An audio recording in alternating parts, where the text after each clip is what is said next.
Published, 1:45 Eastern Standard Time, 5 January 2018. Updated, 4:03 Eastern Standard Time, 5 January 2018. Joe Root was offered some verbal support by his little brother Billy at the SCG on Friday, but he could not inspire the England captain to find a way through the immovable object that is Steve Smith. Root Jr., usually found at Trent Bridge batting for Notts, could be seen in the middle of the Barmy Army in the SCG stand, singing along and trying to help Big Brother gain a win from this Ashes that still looks tantalisingly out of reach. No amount of singing could stop Smith batting on and help England find a way of getting him out. So, a familiar script unravelled at this magnificent cricket ground as the best batsman in the world again showed why the Ashes are heading to Australia. Usman Khawaja is closing in on another Test century as he led the charge for Australia on day 2 of the final Ashes Test. The number 3 looked at his most fluent in this series, in which he has been slightly disappointing. To finish the day on 91, Australian captain Steve Smith was left unbeaten on 44 at stumps and looked in typically ominous form on the second day. Khawaja and Smith built on the platform which was laid by opener David Warner, who hit 56 before being caught behind earlier in the day. Stuart Broad and the rest of the tail wagged to give England a total of 346 in the first innings. Smith has been the difference between these sides throughout this series, and clearly he is intent on hammering home that advantage until the bitter end. Even on a day when he was overshadowed by one of the supporting acts in this Australian side in Usman Khawaja, Smith was still there, giving England a lesson in how big runs should be made in these conditions. By the end of a hard-fought second day of this final Test, Smith had added 107 with Khawaja, who ended unbeaten on 91, and Australia had put England's 346 in perspective by moving to 193 for 2 with power to add lots more. It was not that England bowled badly. Stuart Broad took his 399th Test wicket when he bowled the hapless Cameron Bancroft in his first over, and Jimmy Anderson produced a beauty to take the edge of David Warner's bat.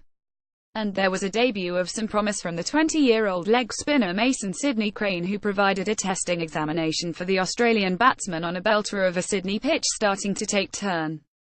But, just as it has been throughout these Ashes, it was not enough to lift England to a position where they can be hopeful of victory, and Australia will fancy their chances of reaching a total that could see them push for a 4-0 finale. Even the great Glenn McGrath said in these pages before this Test that he did not know how he would get Smith out if he was playing today, and certainly England came no nearer solving the puzzle on his home ground. Doed Maulin was removed early on in the day courtesy of a stunning catch by Australian skipper Smith for 62 at third slip. Moeen Ali contributed a typically classy 30 in the morning session to ensure England's tail didn't capitulate. Surrey all-rounder Tom Curran then also impressed with a bat, posting a Test best score of 39 to keep the momentum going. Broad then took the game to the hosts by blitzing his way to 31 from 32 balls before being removed by Nathan Lyons. Smith had already batted for more than 30 hours in this series, and now, when he reached 26, he became the joint second fastest man to reach 6,000 Test runs in his 111th innings, the same as Gary Sobers. Only Don Bradman, who Smith is increasingly being compared to here, was faster. At least England knew that 2 debutants in this series, in Craig Overton and Tom Curran, had dismissed Smith in Adelaide and Melbourne, so they could clutch at a straw and hope Crane made it a hat-trick. Well, he did not manage that, but there were some encouraging signs from the youngster, as well as some nervy moments when he repeatedly pulled out of his run-up, a little like his Australian mentor Stuart MacGill would do. Leg spin in the form of Pakistan's Yazir Shah has accounted for Smith's wicket 6 times before, but there was to be no maiden scalp for Crane just yet, with the Australian captain looking comfortable against spin and seam alike. Only when he edged Broad just beyond Bairstow, who wore a black armband to commemorate the 20th anniversary of the premature death of his dad David, and short of Alistair Cook at slip on 26, was Smith troubled. Khawaja, who has had a series largely to forget, in contrast lived a little dangerously in making his highest score against England, narrowly surviving a good LBW shout from Moeen on 28 and twice edging Crane just short of fielders. England's hopes of a match-defining score disappeared on the first evening along with Root and Bairstow, but at least owed their relative prosperity to a stirring stand of 41 between Broad and Curran.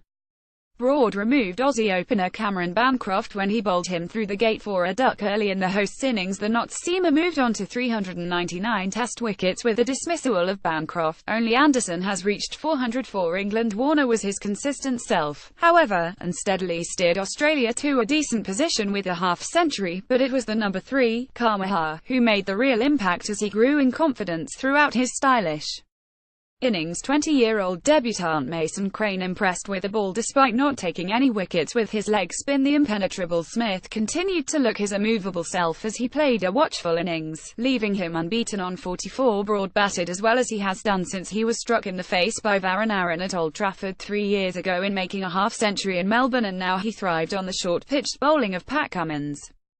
There was not enough pace in the pitch to trouble Broad as he hit Cummins for 2 big sixes over square leg as England added 113 to their overnight 233 for 5 before Crane was run out after a mix-up with Anderson.